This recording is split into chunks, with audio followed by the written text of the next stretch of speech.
Hi all welcome to Blasters arena. കഴിഞ്ഞ summer transfer ജാലകത്തിലായിരുന്നു Kerala Blasters ഒരു യുവ താരത്തെ സ്വന്തമാക്കിയത്. ലെഫ്റ്റ് ബാക്ക് പൊസിഷനിൽ കളിക്കുന്ന ലിക്മബാം രാഗേഷ് എന്ന താരത്തെയായിരുന്നു കേരള ബ്ലാസ്റ്റേഴ്സ് സ്വന്തമാക്കിയത്. നേരത്തെ നെരോക്ക FC വേണ്ടി അദ്ദേഹം കളിച്ചിരുന്നു. പക്ഷേ കേരള ബ്ലാസ്റ്റേഴ്സ് അദ്ദേഹത്തെ നിലനിർത്തിയിരുന്നില്ല. കഴിഞ്ഞ സമ്മറിൽ തന്നെ പഞ്ചാബ് FC അദ്ദേഹത്തെ കൈമാറി. ഒരു വർഷത്തെ ലോൺ അടിസ്ഥാനത്തിലായിരുന്നു കൈമാറിയിരുന്നത്.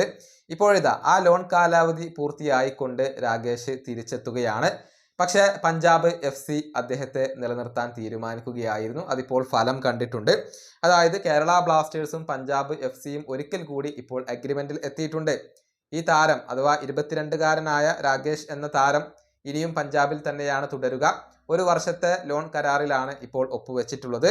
ഇനിയിപ്പോൾ ഒരു വർഷം കൂടി പഞ്ചാബിൽ ഈ ഒരു താരം കളിക്കും എന്നുള്ളത് ഇപ്പോൾ ഉറപ്പായി കഴിഞ്ഞിട്ടുണ്ട്. താരത്തെ തിരിച്ചു കൊണ്ടുവരാൻ കേരള ബ്ലാസ്റ്റേഴ്സ് ഉദ്ദേശിക്കുന്നില്ല എന്നുള്ളത് വ്യക്തമായിട്ടുണ്ട്.